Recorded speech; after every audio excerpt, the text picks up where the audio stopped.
మన ప్రభువు మన రక్షకుడైన యేసు నామంలో చేరొచ్చిన సహోదరులందరికీ నా యొక్క వందనాలు చేసుకుంటున్నాను.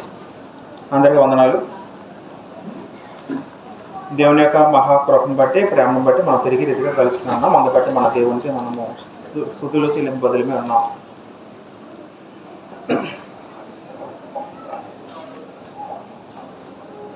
నేను రేపు ఎల్లుండో నేను ఇక్కడ ఉంటాను. మన ఊళ్ళో నాకు సెలవు ఉంది. నేను హాలిడే ప్రకారం ఇక్కడ ఉండడం జరుగుతుంది. అవకాశం అయితే మనం రేపు ఎల్లుండో ప్రాంతం పెట్టడం ట్రై చేద్దాం.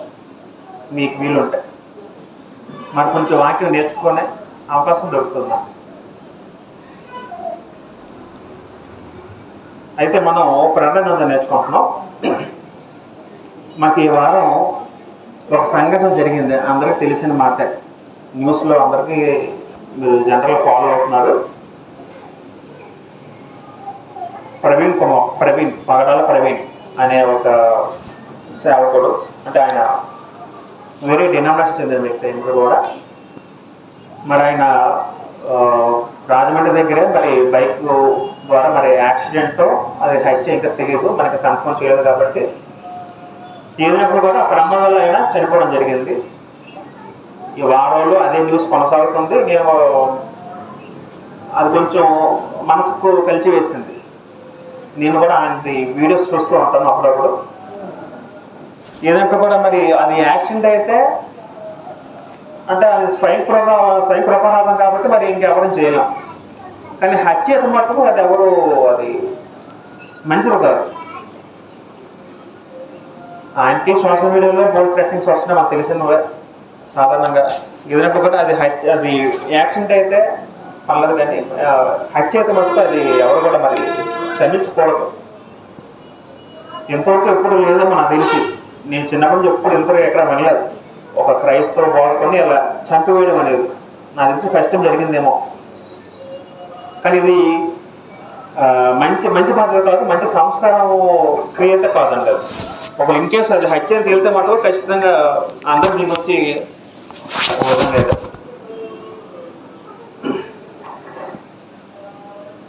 అయితే వాస్తవానికి సమాజంలో క్రైస్తవులుగా ఉన్న వ్యక్తులకి, క్రైస్తవ బోధకులకి కొన్ని విమర్శలు వస్తూ ఉంటాయి సమాజంలో. వస్తూనే లేవా వస్తాయి. నాకు ఒక యూట్యూబ్ ఛానల్ ఉంది, మీకు తెలుసు, మీరు కొంతమంది ఫాలో అవుతారు కూడా. నాకు వారానికి ఒకసారి నాకు ఒక కామెంట్ వస్తుందండి. పాజిటివ్ కామెంట్ కాదు, నెగిటివ్ కామెంట్ వస్తుంది. అన్యుల నుంచి తిడతారు. మీ అందరూ అడుక్కుని వెళ్ళాలని తిడతారు.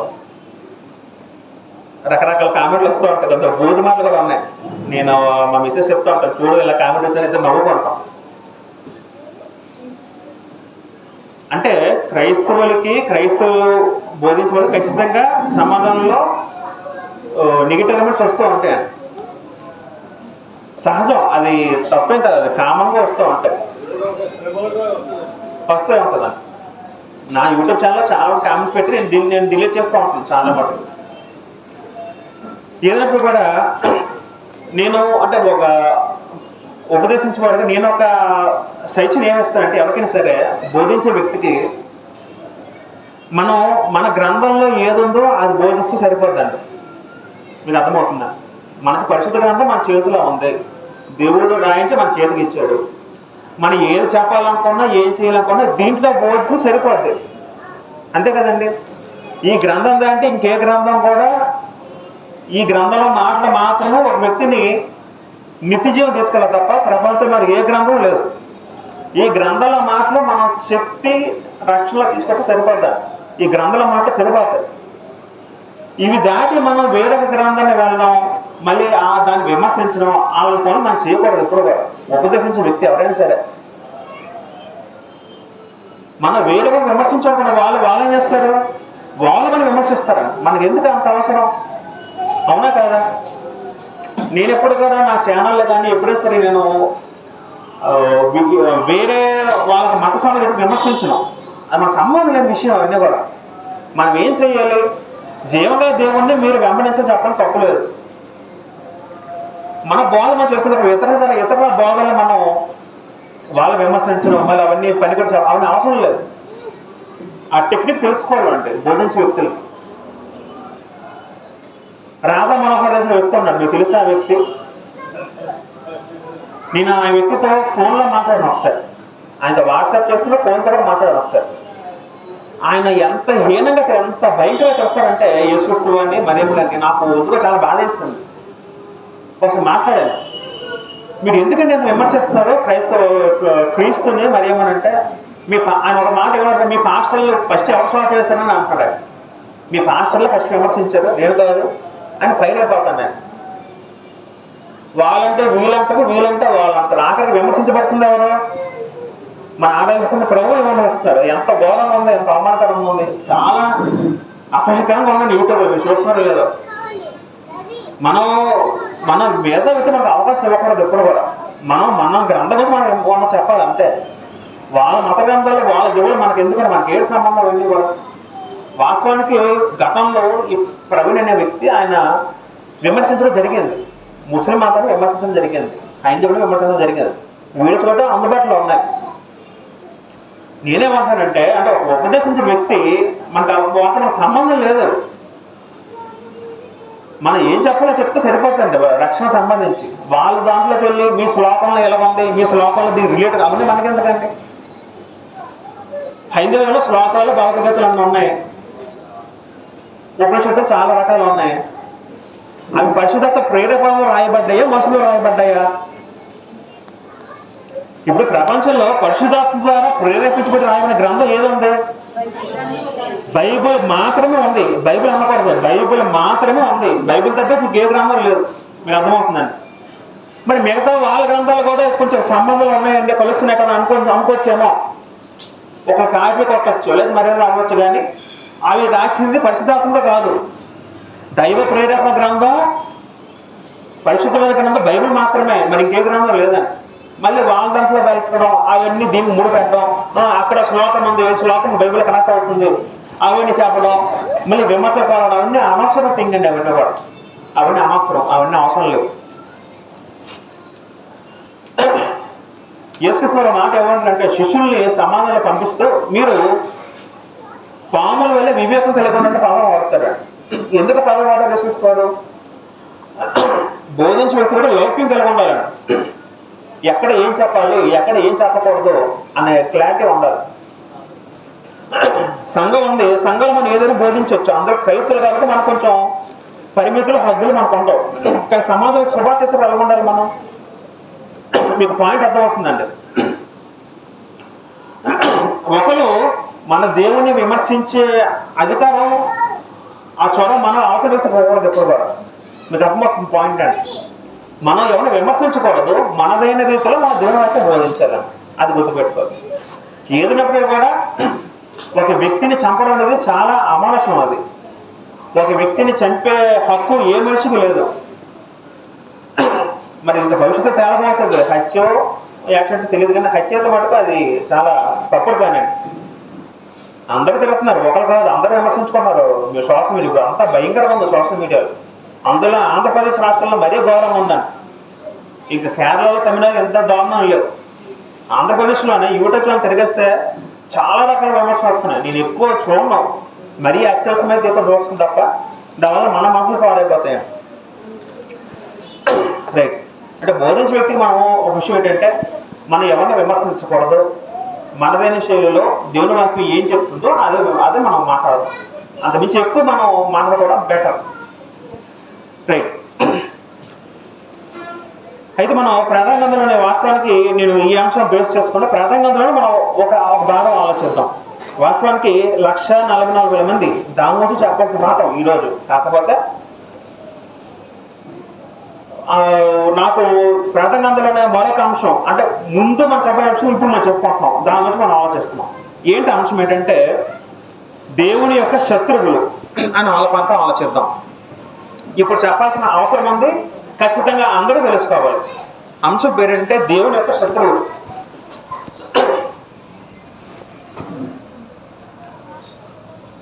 దేవుని యొక్క శత్రువులు.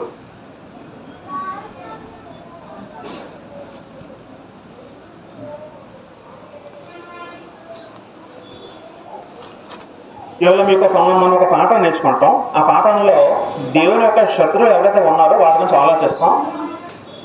నాకు తెలిసి ఒక గంట పట్టచ్చేమో. మీకు ఓపుకున్నా ఓపిక లేక మీరు వినాల్సిందే, మరొక ఆప్షన్ లేదు.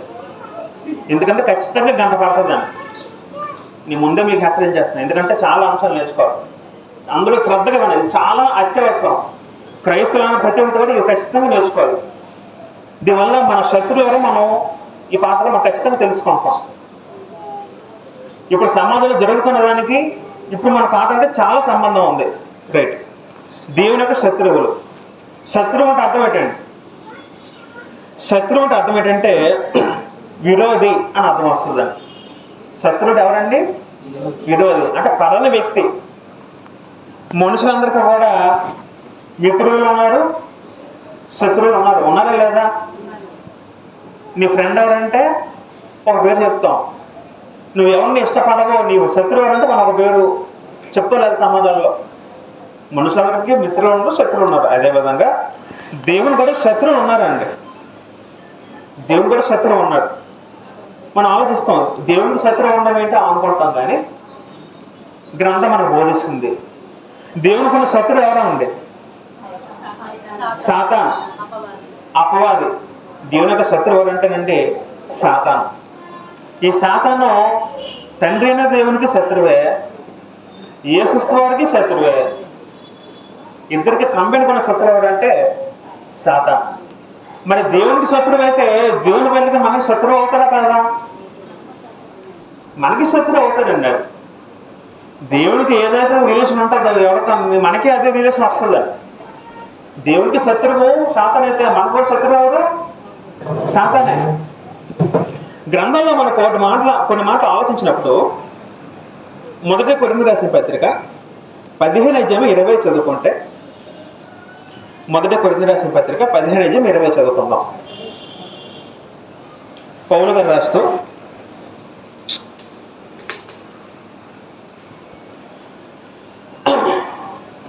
మొదటి కొరింథీ రాసిన పత్రిక 15:24 చదువుకుంటే, అటు తర్వాత ఆయన సమస్తమైన ఆధిపత్యమును సమస్తమైన అధికారమును బలమును కొట్టివేసి తన తండ్రి అయిన దేవునికి రాజ్యము అప్పగించును, అప్పుడు అంతము వచ్చును.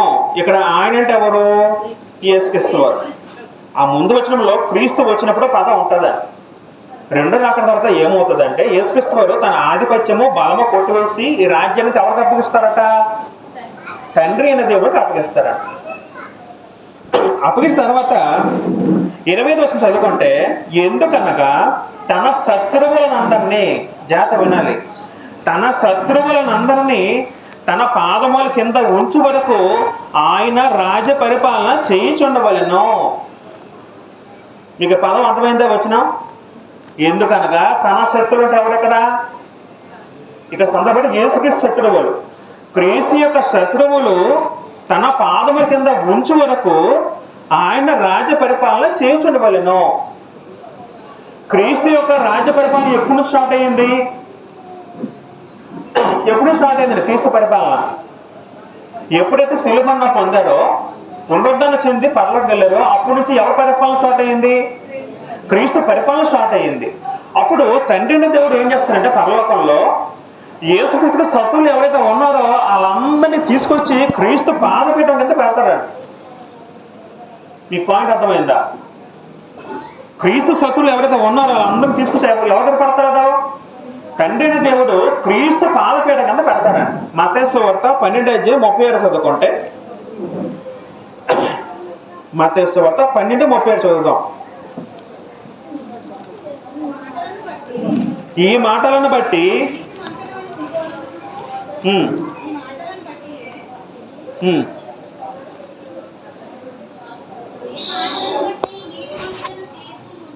సారీ అది కాదు, అపోస్తల కార్యం ఒకసారి కలుద్దాం. అపోస్తల కార్యంలో 2వ అధ్యాయము 33-34 చదువుదాం.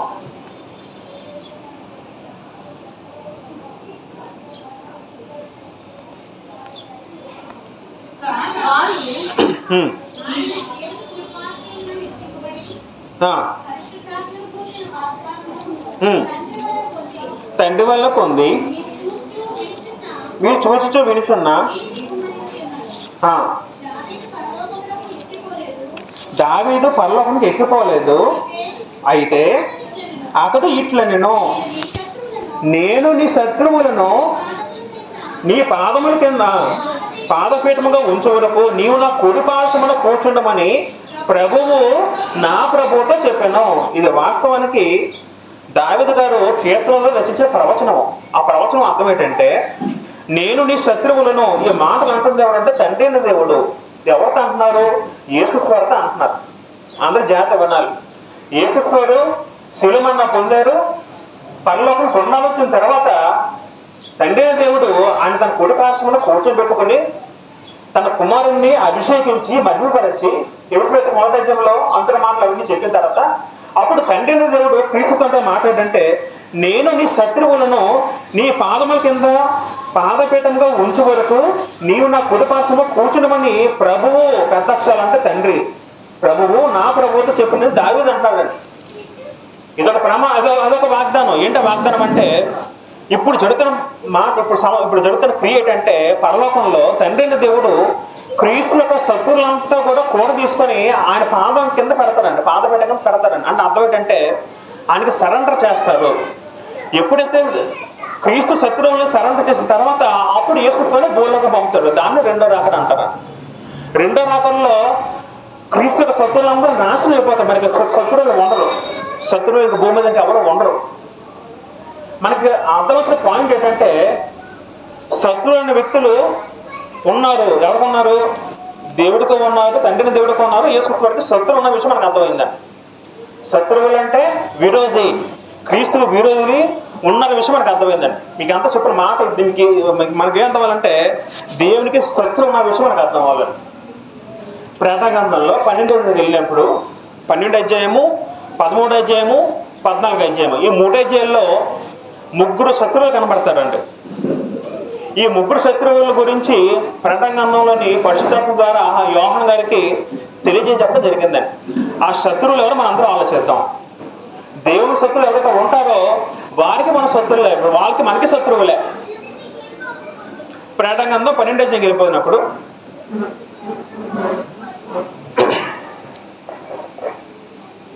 ప్రకటనలో అందరూ తీయండి. ప్రకటనలో 12 అధ్యాయంలో మొత్తం చదువుకుందాం. అప్పుడు పరలోకంలో కనబడేను. అలా వెళ్ళిపోయి 3వ వచనం వెళ్ళిపోండి. అంతటా పరలోకమందు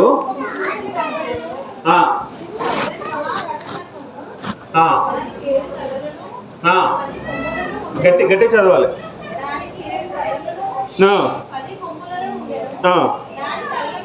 దాని తలల మీద 7 కిరీటములు ఉండెను. చాలండి. ఇక్కడ ప్రకటనగ్రంథము 12 అధ్యాయం 3వ వచనంలో దేవుని యొక్క శత్రువు ఎవరో చెప్పడం జరిగిందండి. ఆ శత్రువు ఎవరట? ఎర్రని మహా ఘట సర్పము. సర్పం అంటే అర్థం ఏంటండి? నాకు బొమ్మ గీయడం రాదు, ఇది బొమ్మ అనుకోండి దయచేసి, ఇది పాము అనుకోండి.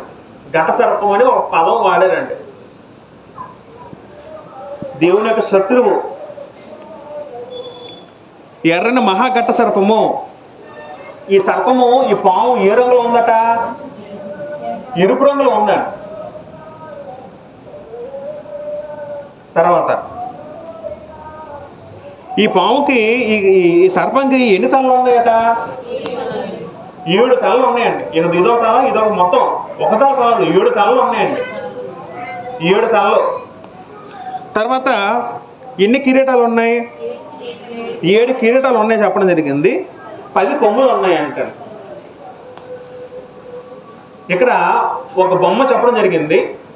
ఆ బొమ్మ ఏంటంటే ఎర్రని మహాఘట్ట సర్పము, ది గ్రేట్ సర్పెంట్, పెద్ద పాము అని చెప్పడం జరిగింది. ఈ పాము దానికి ఎన్ని తలలు ఉన్నాయట?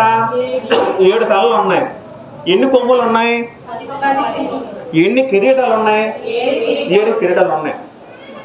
ఇదేమైనా భౌతికమైన పాము గురించి చెప్తున్నారా దేవుడు? ఏమైనా మనకు కనబడే అనకొండ కానీ పైతాన్ కూడా పాములు ఉన్నాయి. అటువంటి పాము గురించి చెప్తున్నా మాట ఇవన్నీ కూడా. పాము గురించి వెళ్తే కాదండి. ఇక్కడ దేవుడు ఇక్కడ ఎవరు చెప్తున్నారంటే ఈ బొమ్మ దేని గుర్తంటే ఒక వ్యక్తికి సూచన. ఆ వ్యక్తి ఎవరు? సాతాను. సాతాను.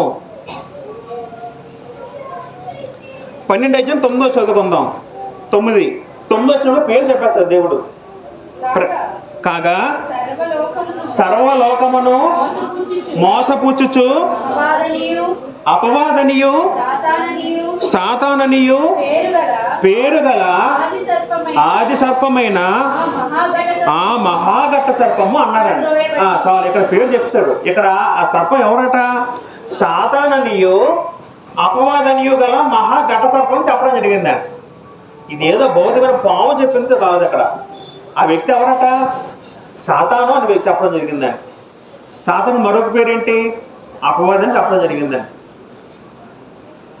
జాగ్రత్త వినాలి. మరి ఈ 10 కొమ్ములు ఏంటి, ఇదేంటి మనకు ఆలోచిస్తే మనకి ఏం అర్థం అవ్వాలంటే, ఎరుపు ఎందుకు వాడారంటే, ఎరుపు రంగు అనేది పాప స్వభావానికి గుర్తు. హత్య చేయడానికి సాధారణంగా హత్య జరిగినప్పుడు అక్కడ మనకి ఏం కనబడుతుంది? రక్తం కనబడుతుంది. అవునా కదా? రక్తం. ఎరుపు రంగు అనేది హత్య చేసే స్వభావాన్ని సూచిస్తుంది. ఎరుపు రంగు అనేది పాప స్వభావం సూచిస్తుంది. తర్వాత 10 కొమ్ములు అన్నారండి. మనకు గత వారం 10 సంఖ్య నేర్చుకున్నాం. 10 సంఖ్యకు అర్థం ఏంటండి? తాత్కాలికమైన. ఇక్కడ 10 కొమ్ములు అంటే అర్థం, కొమ్ము అంటే అధికారం అర్థం చేసుకోవాలి. 10 కొమ్ములు అంటే అర్థం ఏంటంటే వాడుకున్న గొప్ప శక్తిని, బలాన్ని సూచిస్తుంది. అయితే ఆ గొప్ప శక్తి, బలం అంటే తాత్కాలికమైన శక్తిని అర్థం చేసుకోవాలి. తర్వాత 7 కిరీటములు అన్నారండి. 7 కిరీటం అంటే అర్థం ఏంటి? కిరీటం అంటే దేని సూచిస్తుందంటే, కిరీటం అంటే అధికారం సూచిస్తుంది, పరిపాలన చేయే విధానం సూచిస్తుంది కిరీటం అంటే. అది ఎన్ని కిరీటాలు ఉన్నాయట? 7. అంటే 7 అంటే అర్థం ఏంటంటే సంపూర్ణ అధికారం ఉంది. ఎక్కడ ఉంది అధికారం సాతానికి? భూలోకంలో ఉందా, పరలోకంలో ఉందా? భూలోకంలో సంపూర్ణంగా ఉంది. ఇప్పుడు ఉందా లేదా అధికారం సాతానికి? ఇప్పుడు లోకమంతా ఎవరి గొప్పట్లో ఉందండి? సాతాను గొప్పట్లో ఉంది. మీకు పాయింట్ అర్థమవుతుందా? అంటే 7 పదం సంపూర్ణంగా నేర్చుకున్నాం గత వారం. ఇక్కడ మనం ఎలా అర్థం చేసుకోవాలంటే, భూలోకంలో సంపూర్ణ అధికారం ఎవరికి ఉంది? సాతానికి ఉందండి. వీడి పని ఏంటి? సాతాను ఏం చేస్తాడు? సాతాను పని ఏంటండి? 9 మళ్ళీ 9 చదువుకుంటే, సర్వలోకమును మోసపుచ్చుచు. అంటే వాడు ఏం చేస్తాడు? సర్వలోకం ఏం చేస్తాడన్నాడు? మోసపుస్తాడు, మోసం చేస్తాడన్నాడు.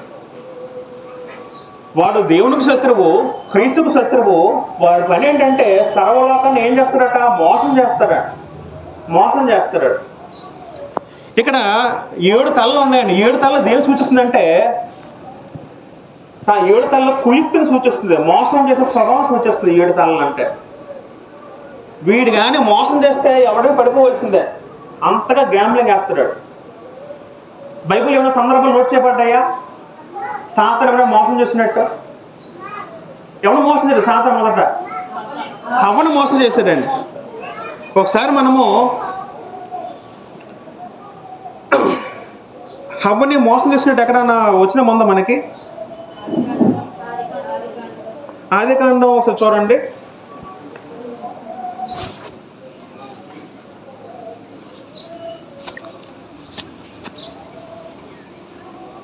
కొరింథీ పత్రిక కూడా పదం ఉంటుందండి. కొరింథీ పత్రిక ఒకసారి నేను చూస్తాను. వచ్చిన మొదటిగా 2 కొరింథీ పత్రిక 11:3 చదువుకుంటే, 2 కొరింథీ 11:3 చదువుకుంటే, సర్పము తన కుయుక్తి చేత హవ్వను మోసపరిచినట్లు మీ మనస్సులను చెరపబడి వచనం ఉందండి. సాతాను మొట్టమొదటి ఎవరు మోసం చేశాడు? ఏమని మోసం చేశాడు? ఈ పండు నువ్వు తింటే దేవత అయిపోతావు, మీరందరూ దేవుళ్ళగా అయిపోతారు మోసం చేశాడండి. అంటే మోసానికి ప్రాథమికం ఏంటి? మోసం చేశాడంటే వాడు ఎలా మోసం చేశాడు? అబద్ధం వాడి. జాగ్రత్త వినాలి. సాతాను ఎలా మోసం చేస్తాడండి? అబద్ధం వాడి మోసం చేస్తాడండి. సాధారణంగా పురుషుల కన్నా స్త్రీలు ఎక్కువ మోసపోతూ ఉంటారు. అవునా కాదండి? సమాజంలో అవునా కాదండి? అబ్బాయిలు స్త్రీలు మోసం చేస్తారు. ఎలా మోసం చేస్తారు? అబద్ధం ఆడని చెప్పి మోసం చేస్తారు. అవునా కదా? ఎన్ని చోట్ల లోకంలో అమ్మాయిలు మోసపడ్డారు, వాళ్ళు పోలీసు కంప్లైంట్ ఇస్తారు, నాకు అబ్బాయి మోసం చేస్తారని ప్రేమించిన వెంటాడు, పెళ్లి చేసుకుని నమ్మించి మోసం చేస్తారు అంటారు. అర్థమవుతుందండి. అంటే మోసం చేయడానికి మొదట ఏంటి, ప్రాథమిక ఏంటి, అబద్ధం ఆడుతారు. అబద్ధం ఎవరి స్వభావం? సాతాను స్వభావం అంటే అబద్ధం ఆడటం. యోహాను సువార్త 8:44 చదువుకుంటే, యోహాను సువార్త 8:44 చదువుకుందాం.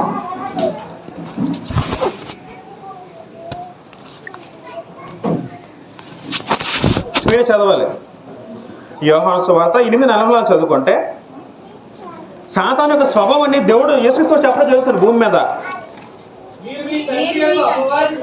మీరు మీ తండ్రి యొక్క అపవాది సంబంధులు,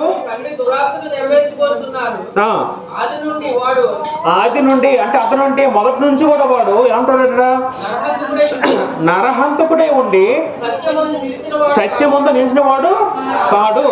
తర్వాత వాని యందు సత్యమే లేదు, వాడు అబద్ధం ఆడినప్పుడు తన స్వభావం అనుసరించియే మాట్లాడు. మా పదం గుర్తుపెట్టుకుంది, తన స్వభావం అనుసరించియే. వీడి యొక్క స్వభావం ఏంటండి, సాతాను స్వభావం అబద్ధం ఆడటం. వాడు అబద్ధం ఆడతాడు, మోసం చేస్తాడు, తర్వాత ఏం చేస్తాడు, నరహత్య చేస్తాడండి ఆ వ్యక్తి. నరహత్య అంటే కత్తితో చంపడం కాదండి. నరహత్య అంటే ఇప్పుడు వాడి వల్ల హవ్వమ్మ చిక్కింది, ఆదమ్మ చిక్కాడు. దేవుడు ఏమంటారు, ఆ పండు తినుమని నిత్యముగా చచ్చదు అన్నారండి. ఇప్పుడు ఆదాము చచ్చాడా బ్రతికాడా సందర్భంలో? ఎలా చచ్చిపోయాడు? మనిషి ఉన్నాడు కదా, మనిషి బతికున్నప్పుడు ప్రభువు మరి చచ్చినట్టు అర్థం పెట్టాడు, ఆత్మీయంగా చచ్చిపోయాడు, ఆత్మీయంగా తన జీవనం కోల్పోయాడు. మీ పాయింట్ అర్థమవుతుందండి. సాతాను ఏం చేస్తారంటే, వాడు తన ఒక అబద్ధంతో, తన ఒక మోసం స్వభావంతో మనుషులందరినీ మోసం చేస్తారండి. మనుషులందరినీ మోసపుచ్చి దేవుడి నుంచి దూరం చేస్తారండి. అది వాడి స్వభావం. ఎంతమంది మనుషులు ఉన్నారో ప్రపంచంలో, అందరి దగ్గరికి వెళ్ళి వాడు ఏం చేస్తాడు, మోసపుస్తాడు.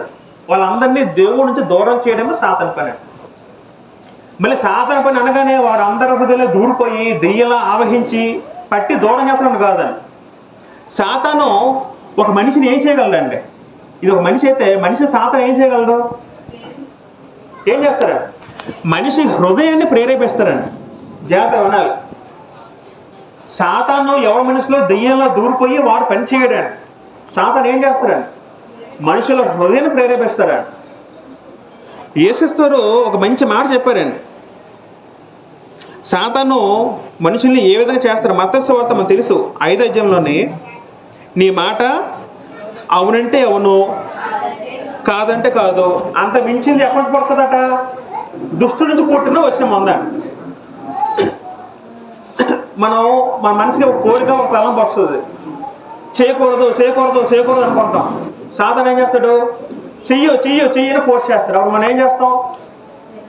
చేసామనుకోండి మన పాపం చేసినట్టు అవుతాం. అప్పుడు మనం అంటే సాతాను ఏం చేస్తారంటే మన హృదయంలో ప్రేరేపిస్తారండి తప్ప మనలో దూరిపోయి దెయ్యంలో అక్కడ పనిచేయడు. మన హృదయాన్ని ప్రేరేపిస్తాడు, పాపం చేయడానికి ప్రేరేపిస్తాడు. అది మనం అర్థం చేసుకోవాలి.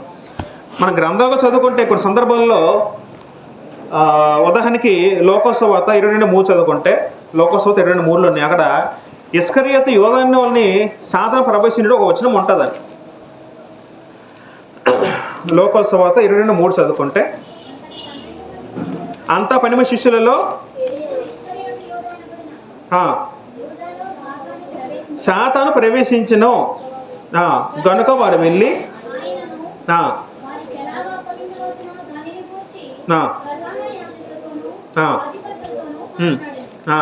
అంటే అక్కడ సాతాను ప్రవేశించిన ఎలా అర్థం చేసుకోవాలంటే, సాతాను వాడు ప్రేరేపిస్తే వీడు ఓకే సరెండర్ అయిపోయాడు, అలా అర్థం చేసుకోవాలి.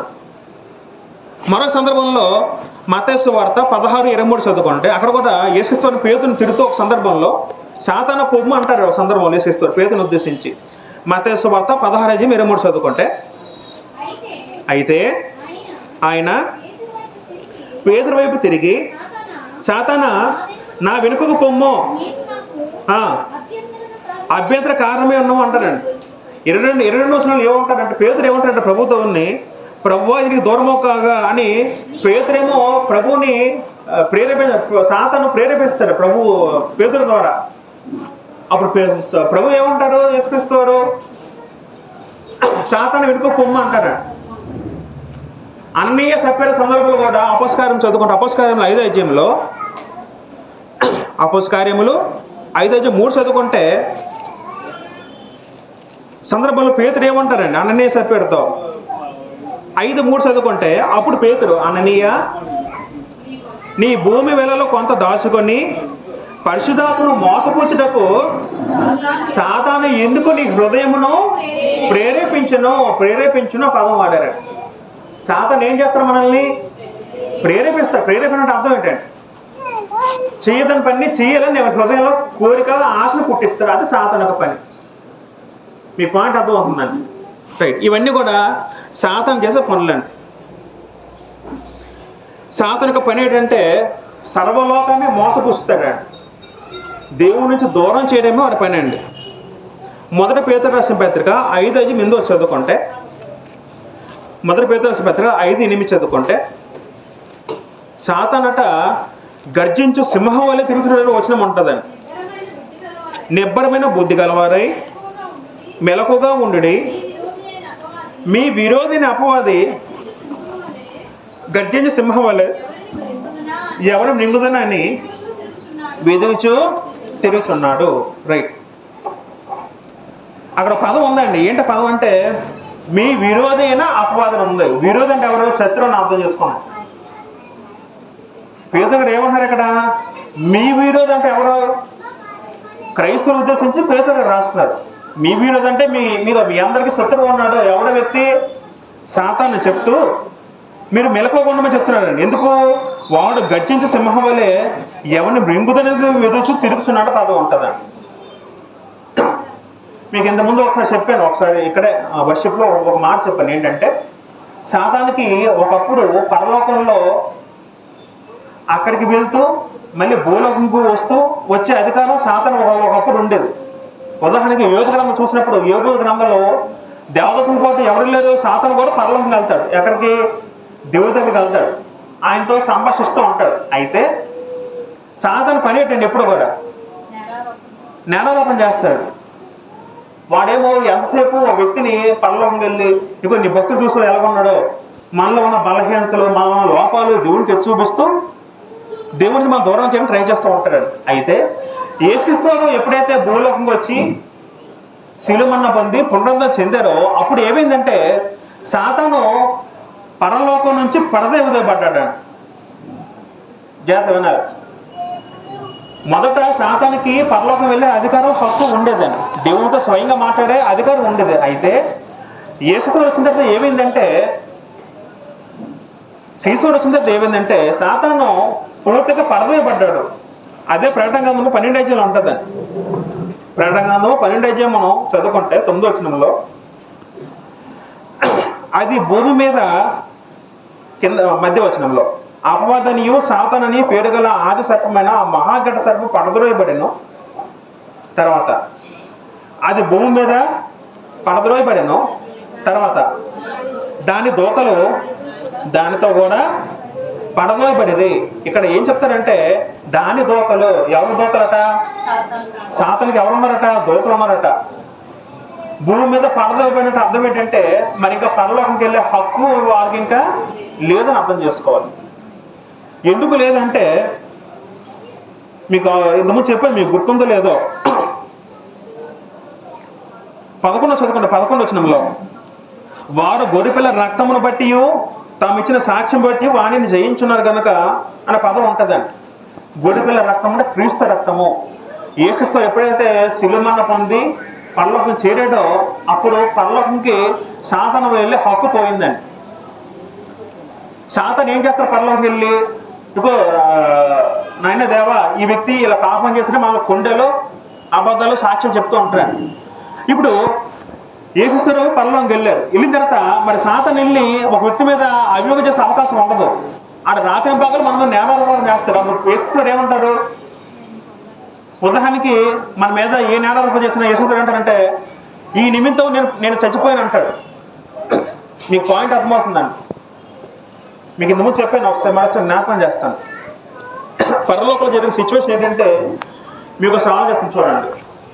సాతాను పరలోకం నుండి ఎలా పడబోయబడిన అర్థం ఏంటంటే పరలోకంలో పరలోకంలో ఇది దేవుని సింహాసనం అయితే యేసుక్రీస్తు వారు ఇక్కడ ఉంటే తన కుడి పార్శ్వన సాతాను వెళ్ళి ఏం చేస్తారంటే ఇంతకుముందు ఏం చేస్తారంటే సాతాను వెళ్ళి కొండలు చెప్పాడు దేవుడికి, నాయన ఆ వ్యక్తి చూసావా, ఆ వ్యక్తిలో ఈ లోపం ఉంది, ఆ వ్యక్తిలో ఆ లోపం ఉంది. ఉదాహరణ దావీదు తీసుకోండి, దావీదు చాలా భక్తిపరుడు.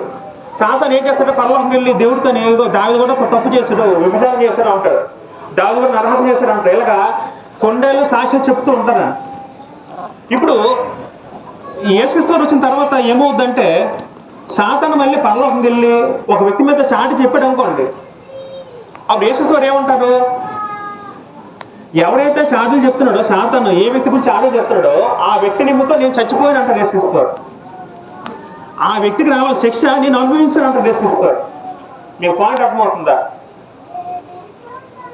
సాతాను ఎవరి మీద అయితే నేరారోపణ చేయడానికి పరలోకం వెళ్తాడో కొండ చెప్పడానికి, అప్పుడు యేసుక్రీస్తు వారు ఏమంటారు పరలోకంలో, ఇగో నేను నిజమే ఆ బిడ్డ తప్పు చేశాడు, అయితే ఆ బిడ్డ తప్పుకి నేను శిక్ష అనుభవించాను అంటాడు. ఎక్కడ? భూమి మీద శిలువను నేను పొందాను అంటాడు. ఎవరంటాడు మాట? ఇప్పుడు యేసు చనిపోయి తన వంచం చనిపోలేదు ఎప్పుడు కూడా. ఆయన చనిపోయింది మన అందరికీ చనిపోయాడండి, ఆయన మన పాప నుంచి చనిపోయాడు.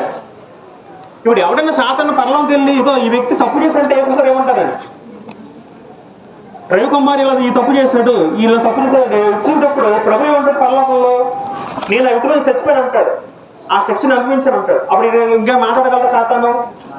మరి ఇంకా మాట్లాడలేడు. ఆ విధానం బట్టి సాతాను అనేవాడు పడద్రోయబడ్డాడు భూమి మీద. ఇప్పుడు భూమి మీద సాతాను మళ్ళీ వచ్చాడు, మనకి పరలోకి వెళ్ళే హక్కు లేదు. మీ పాయింట్ అర్థమైందండి? ఇప్పుడు సాతాను ఏం చేస్తాడంటే భూమి మీద దేవుడి బిడ్డలుగా ఉండే వాళ్ళు ఎవరైతే ఉన్నారో, క్రీస్తు సంఘంలో ఎవరైతే పిల్లలు ఉన్నారో వాళ్ళందరినీ చెడగొట్టడానికి చూస్తారు, వాళ్ళందరినీ చెడగొట్టడానికి చూస్తుంటారు. అది సాతాను పని. సాతాను ఆ విధంగా సాతాను పనిచేస్తుంటాడు భూమి మీద. రైట్, ఇది సాధారణంగా పని. ఇప్పుడు సాతాను భూమి మీద ఉన్నాడు, వారికి దూతలు ఉన్నాయి. వాడు ఇప్పుడు ఏం చేస్తారంటే మనల్ని ప్రేరేపిస్తారండి. ఏం చేయడానికి? పాపం చేసే విధంగా ప్రేరేపిస్తూ ఉంటారు. ఇప్పుడు మనం శాతాన్ని మనం ఎదిరించగలమా? మనం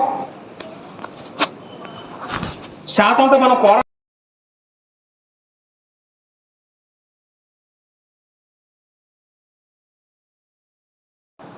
ఎదిరించగలమా?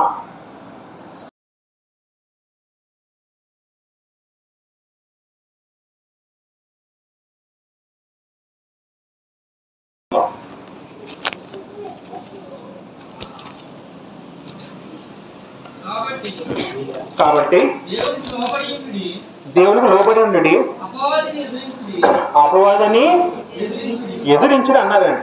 అంటే అపవాదం మనం ఎదిరించవచ్చా? ఎదిరించవచ్చు. అపవాదిని జయించవచ్చా? జయించవచ్చు. ఎలా జయించవచ్చు? మనం ఎలా జయించగలం లేదు అపవాదాన్ని? మనం మొదటి యోహాను రాసిన పత్రిక మనం ఎందుకు చదువుకున్నాం? మొదటి యోహాను రాసిన పత్రిక 2వ అధ్యాయము 14 చదువుకుంటే ఒక సందర్భంలో మనం ఒకసారి పాట నేర్చుకున్నాం. యవనస్తులారా మీరు బలవంతులు, దేవుడి వాక్యము మీ యందు నిలిచి ఉంది, మీరు దుష్టుని జయించి ఉన్నారు కనుక పదం ఉంటుందండి అక్కడ. మొదటి యోహాను రాసిన పత్రిక 2వ అధ్యాయము 13లో మాట ఉంది, తిరిగి 14లో కూడా మాట ఉంది. 13 కూడా చదువుకుంటే, తండ్రులారా మీరు ఆది నుండి ఉన్నవాడిని ఎరిగి ఉన్నారు కనుక మీరు రాయిచున్నాను, యవనస్తులారా మీరు దుష్టుని జయించి ఉన్నారు కనుక మీకు రాయిస్తున్నాను అన్నాడు. దుష్టుని మనం జయించగలమా? జయించగలము. దేన్ని బట్టి జయించగలము?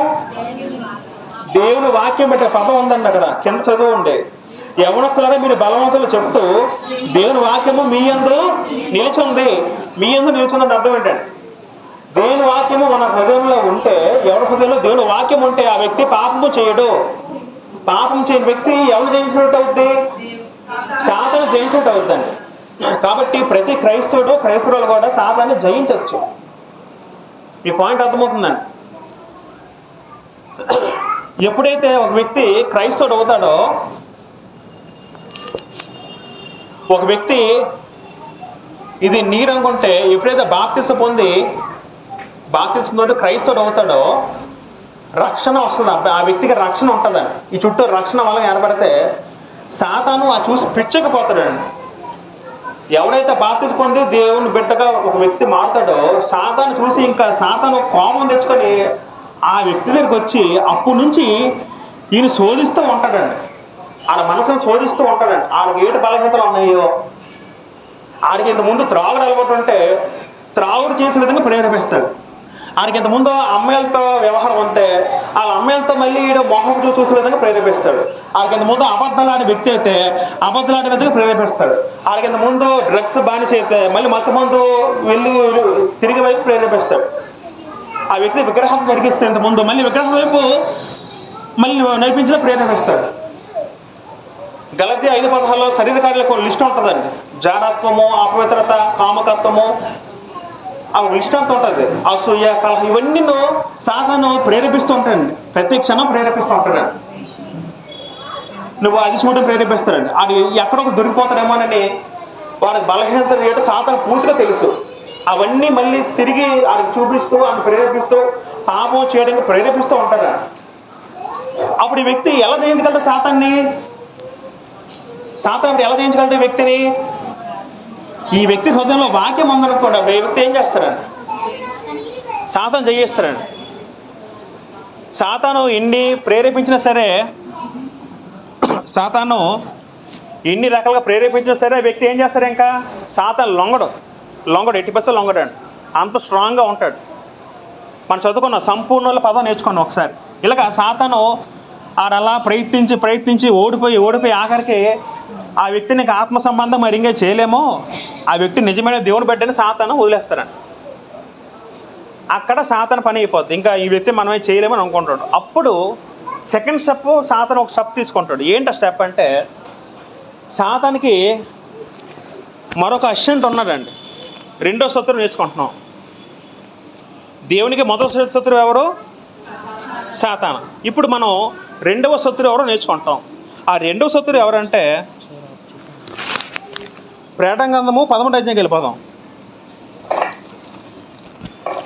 ప్రేటంగంధం 13వ అధ్యాయంకి వెళ్ళిపోతే 13వ అధ్యాయం మొదటి చదువుకుందాం. మొదటి వచనం. మరియు 10 కొమ్ములను 7 తలల యొక్క క్రూర మొగము సముద్రంలో నుండి పైకి వచ్చేట చూచితిని. దాని కొమ్ముల మీద 10 కిరీటములను, దాని తలల మీద దేవదూషణ పేర్లను ఉండెను. చాలండి. హలో బ్రదర్, చూడండి వాయిస్ తక్కువ వస్తుంది. వాయిస్ వస్తుందా? ఓకే. ఇప్పుడు మనం 13వ అధ్యాయంకి వెళ్ళిపోతే దేవుని యొక్క మరొక శత్రువు ఉన్నాడండి. చాలామందికి సాతాను మాత్రమే తెలుసు, మరొక శత్రువు ఎవరో తెలీదు. ఇప్పుడు ఆ శత్రువు ఎవరు? రెండో శత్రువు మనం నేర్చుకుంటాం. ఎవరో శత్రువు అంటే,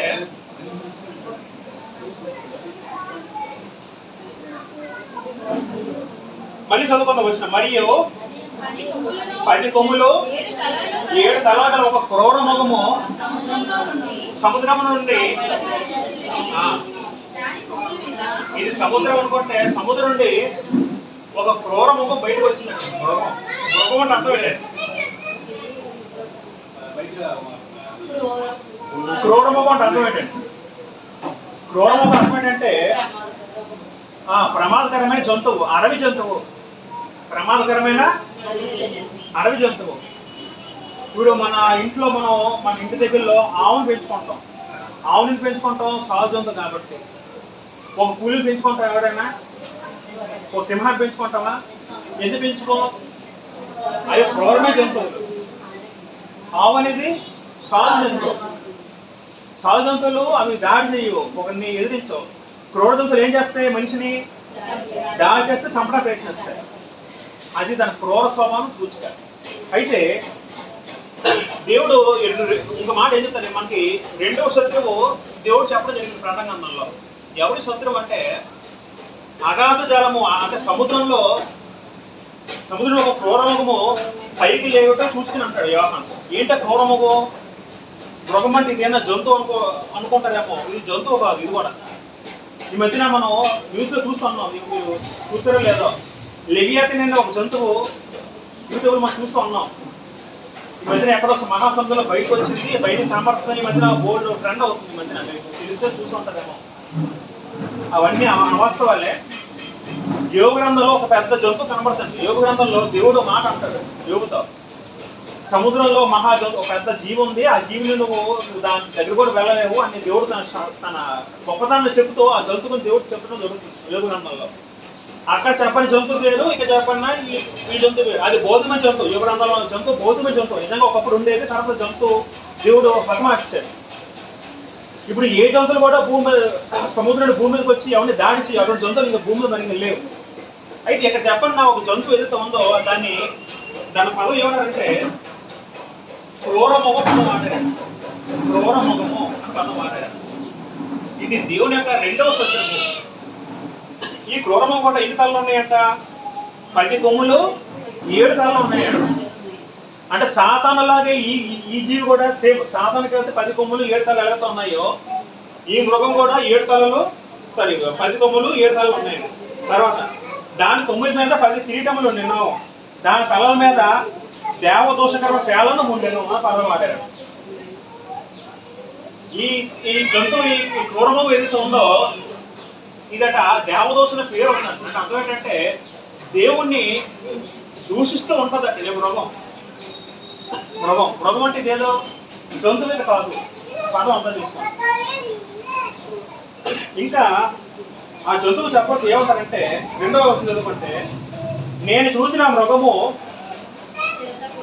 చిరుతపులిని పోలి ఉండెను, దాని పాదములు ఎలుగు వంటి పాదములు వంటివి, దాని నోరు సింహపు నోరు వంటిది, దానికి ఆ ఘట సర్పము తన బలమును తన సింహాసనమును గొప్ప అధికారమును ఇచ్చెను.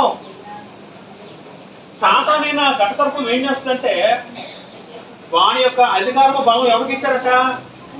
ఈ మృగంకి ఇచ్చారట. సాతాన్ ఈ మృగం ఇచ్చారట. ఈ మృగం పని ఏంటంటే దేవదోషణ చేస్తాడు. దేవదోషణ అంటే దేవుడిని తిరుగుతూ ఉంటారు, దేవుడిని తిరుగుతూ ఉంటారండి.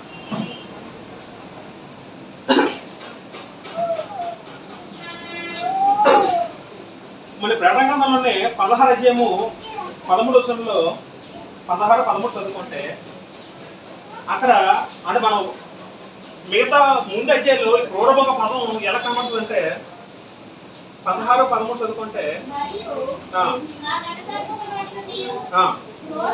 క్రూరముఖం ఇక్కడ చాలండి. ఆ పదం క్రూరముఖం పదం అంటే సముద్రంలో వచ్చిన మృగం ఇది. దాని ముందు అధ్యాయంలో క్రూరముఖం చెప్పడం జరుగుతుంది. మరొక మాట చదువుకుంటే 19-20 చదువుకుంటే ప్రకటన 19-20 ప్రకటన 19-20 చదువుకుంటే అక్కడ కూడా అప్పుడు ఆ మృగము అని పదం వాడారు. అప్పుడు ఆ మృగమును అంటే ప్రకటనలో మృగమన్నా క్రూరముఖం ఒకటే, రెండు ఒకటే అర్థం చేసుకోవాలి.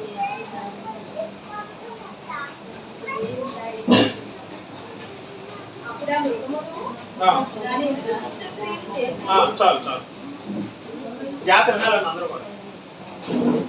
ప్రకటనలో సాతాన్ అనే ఒక శత్రువు ఉన్నాడు, ఘట సర్పంగా పిలువబడ్డాడు. మరి యొక్క శత్రువు ఎవరంటే సముద్రంలో వచ్చిన క్రూరముఖం చెప్పడం జరిగింది. క్రూరముఖం అర్థం ఏంటంటే ఇది మనం ఎలాగ అర్థం చేసుకోవాలంటే క్రీస్తుకు విరోధమైన రాజకీయ అధికారము అని అర్థం చేసుకోవాలండి.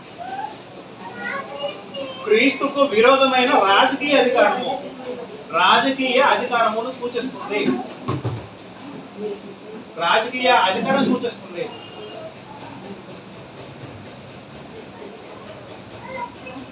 ఈ పాయింట్ అర్థమైందండి. ఒకసారి చూడండి, అంత గమనించండి.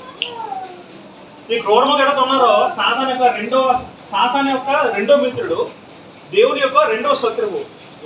సాతాన్ ఏం చేస్తారంటే వాళ్ళకి అధికారం మొత్తం ఈ వ్యక్తికి అప్పచెప్తారు. ఈ వ్యక్తి అంటే ఎవరంటే క్రీస్తుకి విరోధమైన రాజకీయ అధికారం అండి. ప్రకటన రాసే సమయానికి అప్పుడు రోమా చక్రవర్తులు ఉండేవారు. మనం ఎక్కువ చదువుకున్నాం, రోమా చక్రవర్తులు ఉండేవారు. రోమా చక్రవర్తులు సూచించడానికి ఈ పదం వాడారండి. రోమా చక్రవర్తులు సూచించడానికి క్రీస్తు విరోధమైన రాజకీయ అధికారంగా చెప్పబడ్డాడు మృగం. మృగం అంటే ఎవరంటే ఇప్పుడు మృగం ఏం చేస్తుందంటే క్రీస్తు నమ్ముకున్న బిడ్డలందరినీ చంపడానికి ప్రయత్నిస్తూ ఉంటుందండి. జాగ్రత్త వినాలి. ఈ క్రూరముఖం ఏం చేస్తుందంటే మామూలు అడమృగం జంతువులు చెప్పినట్టు ఈ మృగం ఏం చేస్తుందంటే క్రీస్తును ఎవరైతే వెంబడిస్తారో క్రీస్తుని ఎవరైతే అనుసరిస్తారో వాళ్ళని మృగం ఏం చేస్తాట?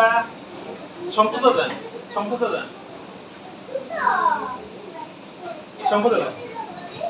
మీకు పాయింట్ అర్థమవుతుంది అంతా చెప్తుంది కూడా. క్రూరమృగం అంటే అర్థం ఏంటి? క్రీస్తుకు విరోధమైన రాజకీయ అధికారము. అప్పుడు అపోస్తల కాలంలో క్రీస్తు విరోధంగా ఎవరున్నారు? రోమన్స్ ఉండేవారు. రోమన్స్ ఏం చేస్తారు? సంఘాన్ని హింసిస్తూ చంపుతూ ఉండేవారు. అందరినీ క్రైస్తవులను హింసిస్తూ చంపుతూ ఉండేవారు. ఈ పాయింట్ అలా చంపడానికి కారణం ఎవరంటే సాతాను వీడిని ప్రేరేపిస్తారండి. ఎవరిని? ఎవరైతే రాజుగా ఉంటాడో, భౌతిక రాజు ఎవరైతే ఉంటాడో వాడిని ప్రేరేపిస్తారండి. ఒక వ్యక్తి దగ్గర సాతాను ఫస్ట్ వచ్చాడు క్రైస్తవ దగ్గరికి. సాతాను ఒక బాణంగా లొంగలేదు, సాతాను జయించాడు ఆ వ్యక్తి. తర్వాత సాతాను ఏం చేస్తారంటే ఆ వ్యక్తిని ఎవరైతే రాజు భౌతిక రాజు అడుగుతుంటారో వాడిని ప్రేరేపించి వాడి ద్వారా క్రైస్తవులు చంపడానికి వస్తారండి. ఆ కాలంలో రోమన్స్ ని సాతాను వాడుకొని వాళ్ళ నుండి క్రైస్తవులందరినీ చంపడానికి ట్రై చేశారండి. అది 2వ శత్రువుగా పన్నెండు. వీడు 2వ శత్రువు. మళ్ళీ 3వ శత్రువు మరొక వ్యక్తి ఉన్నాడు. 3వ శత్రువు చదువుకుంటే ప్రకటన గ్రంథంలోనే 11:12 చదువుకుందాం. ప్రకటన 13:12. ప్రకటన గ్రంథము 13:11 చదువుకుందాం. 11. మరియు భూమిలో నుండి మరి ఒక క్రూరమృగము పైకి వచ్చినట్టు చూసింది. గొర్రెపిల్ల కొమ్ము అంటే 2 కొమ్ములు దానికి ఉండేను. అది ఘట సర్పం వల్లే మాట్లాడుతుంటున్నావు. తర్వాత మరి ఒక మృగం ఇంకోటి ఉన్నట్టు ఇది భూమృగము చెప్పడం జరిగింది. భూమృగము ఏమిటి చెప్తుంది? అర్థమవుతుందా? మీరు స్పందిస్తేనే నాకు కొంచెం చెప్పడానికి అవకాశం ఉంటుంది. మీకు అర్థమైపోతే మరి నేను చెప్పే అర్థమే కాదు. ఖచ్చితంగా ఖచ్చితంగా మనం తెలుసుకోవాలి ఇవన్నీ కూడా. ఇప్పుడు మీకు తర్వాత ఇది సమాజం ఎలా ఉందో చూపిస్తాను. ఇప్పుడు కళ్ళ కట్టి చూపిస్తాను. మొదటి శత్రువు ఎవరు? 2వ శత్రువు ఎవరు? సముద్రం నుంచి క్రూరమృగము. 3వ శత్రువు ఎవరు? భూమృగము. మృగాలు అంటే ఇది జంతువులు కాదండి, మనుషులే జంతువులతో పోల్చారు వాళ్ళ స్వభావం బట్టి. ఈ మృగం ఏం చేస్తుంటే, భూమృగం ఏం చేస్తుంటే చదువుకుందాం. 12 చదువుకుందాం. ప్రకటన గ్రంథము 13:12 చదువుకుంటే అది మొదటి క్రూరమృగం కన్నా అధికారపు చేష్టలన్నీ మరియు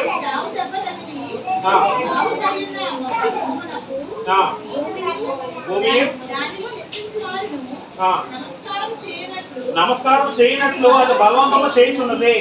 తర్వాత చదువుకుందాం. 13 చదువుకుంటే అది ఆకాశం నుండి భూమికి మనుషులకు అగ్ని దిగొచ్చిన గొప్ప సూచనలు చేయించున్నది. తర్వాత 14 చదువుకుందాం.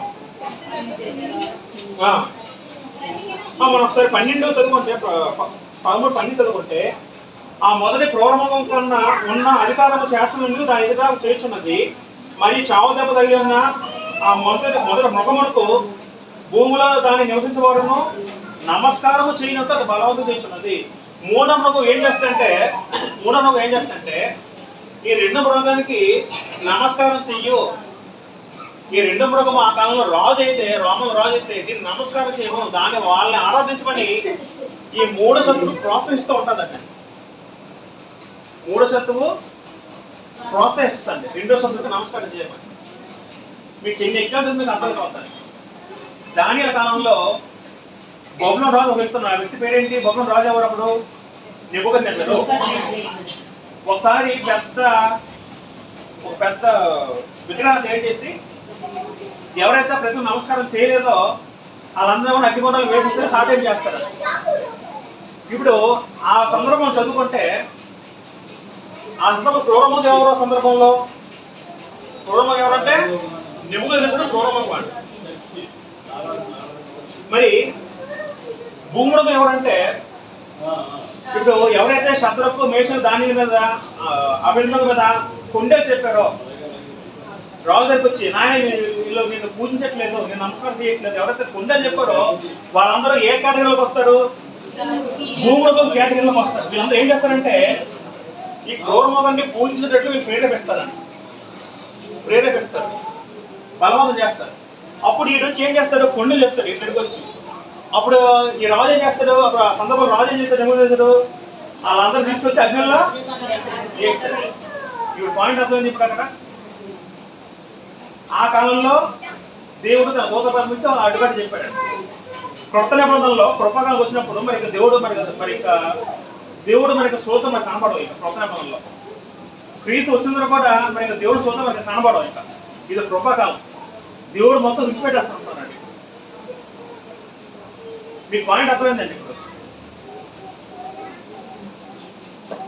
మీకు ఇప్పుడు భారతదేశంలో ఒక రాజకీయ పార్టీ ఉందండి. భారతదేశం పరిపాలించిన ఒక రాజకీయ పార్టీ ఉందండి. ఆ పార్టీ ఎవరు సూచిక, గౌరవ సూచిక అనుకోండి. ఎవరు, బీజేపీ అనుకోండి. ఇప్పుడు ఈ భూమిలోకి ఎవరంటే, ఈ భూమిలోకి ఏం చేస్తున్న వ్యక్తి వాళ్ళ యొక్క మతాన్ని ప్రేరేపించిన చేస్తున్న వ్యక్తి. భూమిలో అది కరెక్ట్, ఎవరో చెప్పారు, ఆర్ఎస్ఎస్ కొంతమంది మతం ఒక సంస్థలు ఉన్నాయండి. వాళ్ళు ఏం చేస్తారంటే క్రైస్తవులను హింసిస్తారండి. ఒకడేమో జై శ్రీరామ్ హనుమాన్ చెప్తారండి. చూస్తున్నాం ఇప్పుడు సంబంధం ఎందుకు అమ్మంటే జై శ్రీరామ్ మనం కనాలి అసలు, క్రైస్తవు ఎందుకన్నా మాట అనాలి అసలు, మనకేంటి సంబంధం? అది వాళ్ళు చేయించింది కాదు, శాతం చేస్తుంది. అది వాళ్ళు ఆ విషయం వాళ్ళు కూడా తెలియదు. ఈ పాయింట్ అర్థమవుతుందండి. ఆ వ్యక్తి క్రైస్తవులను హింసిస్తాడు. ఎలాగంటే మా దేవుడు మొత్తం వీళ్ళు హింసిస్తూ ఉంటాడు. క్రైస్తవ మాట ఎలా వ్యక్తి ఏం చేస్తాడు, వచ్చి ఈ వ్యక్తి ఏం చెప్తాడు కాబట్టి వీళ్ళందరూ కలిసి వ్యక్తిని చంపేస్తాడు, ఒక వ్యక్తిని చంపేస్తాడు. మీ పాయింట్ అర్థమైందని చెప్పింది. ఇప్పుడు దేవుడికి ముగ్గురు శత్రువులు ఉన్నారు, అప్పుడు ఉన్నారు, ఇప్పుడు ఉంటారు. అప్పుడు కాలంలో క్రూరముఖం ఎవరు, ఆ కాలంలో రోమన్ చక్రవర్తి.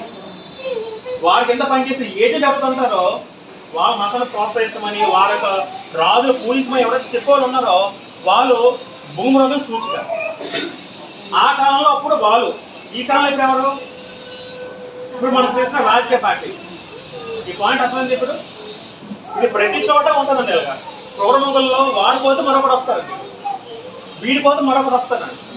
ఈ ప్లేసులు మారవు, వ్యక్తులు మారుతుంటే పొజిషన్ మారవండి. అలాగా జరుగుతూ అలా వస్తూనే ఉంటారండి. క్రీస్తు రాకూడదు అలా వస్తూనే ఉంటారండి. శాతానికి ఒక వ్యక్తి లొంగిపోతే అక్కడితో ఆ చాప్టర్ క్లోజ్. శాతాను ఆడు వర్షంలో వెళ్ళిపోతుంది. శాతాను అధిగమించారు అనుకోండి, శాతం ఏం చేస్తాడంటే వీడికి ఫోన్ చేస్తాడు, ఒరే నా వల్ల కాలేదురా ఆయన పట్టుకోవడం, నువ్వు చెయ్యని వీడిని ప్రోత్సహిస్తాడు. అప్పుడు వీడి తోలుకుంటున్నాడు. వీడు చెప్పి మొత్తం ముగ్గురు కలిసి అప్పుడు వీళ్ళిద్దరు శాతం ఇద్దరు కలిపి మన చంపేలా చేస్తారండి. మన చంపేలా పేరు వేస్తారండి. ఈ పాయింట్ అర్థమైందంటే ఇప్పుడు అది అప్పుడే కాదు, ఇప్పుడు కూడా జరుగుతూ ఉంది. ఒకళ్ళ ప్రవీణ ప్రకటన వ్యక్తిని ఒకళ్ళ హత్య జరిగితే ఆ వ్యక్తి అది చేసింది క్రూర మగం, ఒక మగన్ మోద అయితే అది అలాగే అర్థం చేసుకోవాలి. ఈ పాయింట్ అర్థమైందా? ఇది శాంపుల్ కాదు, ఇది భవిష్యత్తులో జరగకపోతే వస్తాయి, అలా జరుగుతూ ఉంటాయి కంటిన్యూస్ ప్రాసెస్ లో. హత్య కాకపోతే వాళ్ళు హత్య కూడా మనం అర్థం చేసుకోవాలి. ఎలాగా మొత్తం ముగ్గురు శత్రువులు ఉన్నారు. మొదటి శత్రువు ఎవరంటే సాతాను, రెండో శత్రువు ఎవరంటే క్రూరమృగము, మూడో శత్రువు ఎవరు భూమిరోగం. ఈ భూమిరోగం మనకు పేరు ఏంటంటే అబద్ధ ప్రవక్త అని పదం వాడారు, అబద్ధ ప్రవక్త. నెక్స్ట్ వీడు ఏం చేస్తారంటే సూచన చేస్తారట, నాకు గొప్ప శక్తులు ఉన్నాయి, మాయమాట కల్పిస్తారట. మళ్ళీ ఈ అబద్ధ ప్రవక్త కేవలం అన్య మతం గురించి మారబడలేదు. క్రైస్తవుల్లో అబద్ధ బోధ చేసారు వాడి గురించి ఈ పదం వాడబడింది. జాగ్రత్త వినాలి. క్రైస్తవులు అబద్ధ బోధ చేసారు ఉన్నారు, ఆ సమాజంలో మాకు స్పష్టతలు ఉన్నాయని అబద్ధ బోధ చేసారు ఉన్నారు, ధైర్యపడి విడిపేసిన అబద్ధ బోధ చేసేవారు ఉన్నారు, సమాజంలో ఉన్నారు. వాళ్ళ గురించి కూడా ఈ మృగం వాడబడింది, వాళ్ళ గురించి కూడా పదం వాడబడింది. అన్య మతం ఉద్దేశించి వాళ్ళ పదం వాడబడింది. క్రైస్తవుల్లో అబద్ధ బోధ వాళ్ళ ఉద్దేశించి కూడా ఈ మృగం వాడబడింది. ఒకసారి మనం ప్రకటన గ్రంథము 19 అధ్యాయము 20 వెళ్ళిపోతే, ప్రకటన గ్రంథం 19:20 అయిపోయింది. అప్పుడు ఆ మృగమును దాని ఎదుట ఆ, ఆ, ఆ, ఆ, ఆ, ఆ, ఆ, ఆ. ప్రాణంతోనే వేయబడి ఇక్కడ 3 పదాలు రాయబడ్డాడు. ప్రాణగంధం 19:20 చదువుకుంటే అప్పుడు ఆ మృగము అంటే ఎవరు? సముద్ర మృగం, క్రూర మృగము. తర్వాత చదవండి, కామం ఉంటుంది. కామం అంటే మరొకడు. దాని ఎదుట సూచక్రియలు చేసి దాని ముద్రను వేయించుకున్న వారిని, ఆ మృగముకు ప్రతిమకు నమస్కరించిన వారిని మోసపరిచిన ఆ అబద్ధ ప్రవక్త పదం వాడారు. అబద్ధ ప్రవక్త అంటే ఎవరో సందర్భం పెట్టి భూమృగము. భూమృగం మొదటి పేరేంటి ఇక్కడ? అబద్ధ ప్రవక్త. మూడో మాట ఏంటి?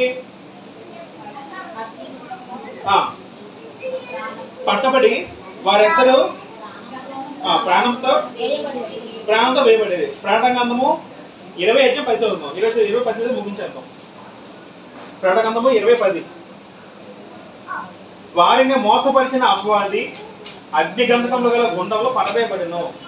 అచ్చట ఆ క్రూరముఖమును అబద్ధ ప్రవక్తి ఉన్నారు. క్రూరముఖము అంటే ఈ మృగం, అబద్ధ ప్రవక్త అంటే భూమృగం. భూమృగం పేరంటే అబద్ధ ప్రవక్త పదం వాడారు. ఈ ముగ్గురు ఫైనల్ ఎయిటెళ్తారండి. ముగ్గురు కూడా నరకాగ్నిలో వేయబడతారండి. భూలోకంలో వాళ్ళు భయపెట్టచ్చు, క్రైస్తవుల్ని హింసించవచ్చు, ప్రాణం తీయచ్చు, ఏమేమి చేయొచ్చు. కానీ వాళ్ళు ఏమనుకుంటారు? మాకు గొప్ప అధికారం ఉంది అనుకుంటారు. కానీ వాళ్ళకి అంతం ఎలాగుంటుంది? చనిపోయిన తర్వాత వాళ్ళ ముగ్గురు కట్టకట్టి దేవుడు అగ్నిగుండంలో పడేస్తారండి. అది నిత్య నరకము, నిత్య శిక్ష.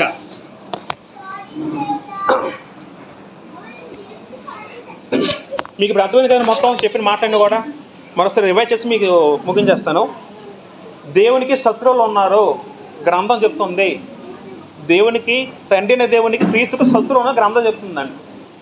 తండ్రి అయిన దేవుడు క్రీస్తు శత్రువులు తన పాదపీఠం వరకు చేసే వరకు శత్రువులు కొనసాగుతారు గ్రంథం చెప్తుంది.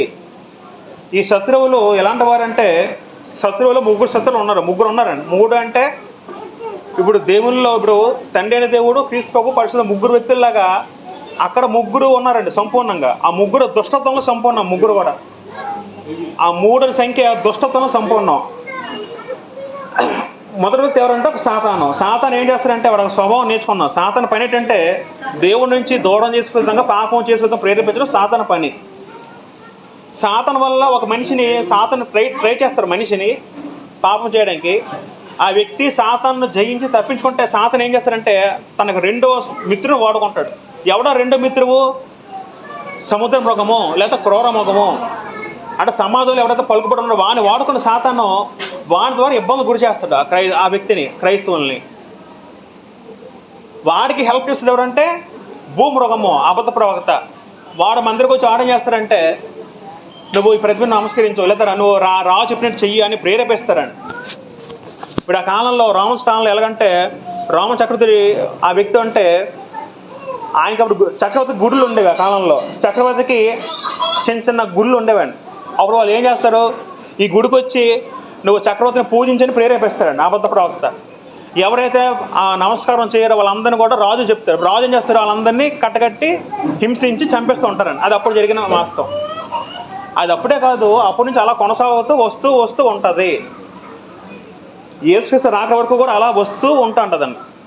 భవిష్యత్తులో కూడా క్రైస్తవంలో బోల్డ్ వస్తూ ఉంటాయి. ఇప్పుడు కూడా సమాజంలో ఉంది. మీకు అందుకే ఎంత ఉదాహరణ చెప్పాను.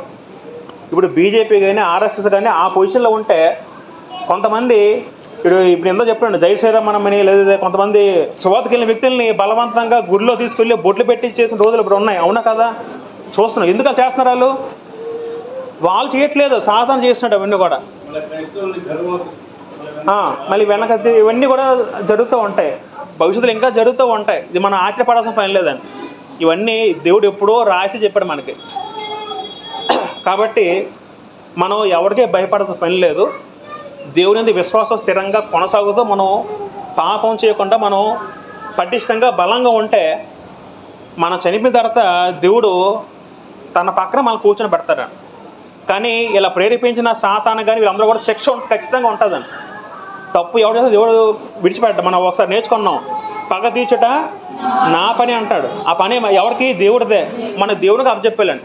మన ఎవరికి మన ప్రతిఫలం చేసుకునే పని లేదండి. దేవుడు సమస్తం చూసుకుంటాడు. ఈ లోక చట్టంలో తప్పించుకున్నా సరే దేవునికి ఒక చట్టం ఉంది. ఆ చట్టంలో ఎవరు కూడా తప్పించుకోలేటండి. కాబట్టి మనం విశ్వాసంలో స్థిరంగా ఉందాం, బలంగా ఉందాం, దుష్టిని జయించే విధంగా బలశాలిగా ఉందాం. ఎఫెసీ అధ్యాయం 6వ అధ్యాయంలో చివరి మాటలు ఉంటాయండి. మీరు దుష్టిని ఎలా మనం జయించాలో మీరు ఆత్మకడ్డం ధరించమని చెప్తారండి. ఆత్మకడ్డ ధరించని శిరస్థానం ధరించమని అదొక పాఠం చెప్పుకోవచ్చు నిజంగా. ఆ విధంగా మనం ఉంటే ఎవరు కూడా మనం ఏం చేయలేని గ్రంథంలో మనకి దేవుడు హెచ్చరిస్తున్నాడు. దేవుడు ఈ మాటన్ని దీవించి మన అందరి హృదయాల్లో ఫలింపజేయను గాక. ఆమేన్. అందరికీ వందనాలండి.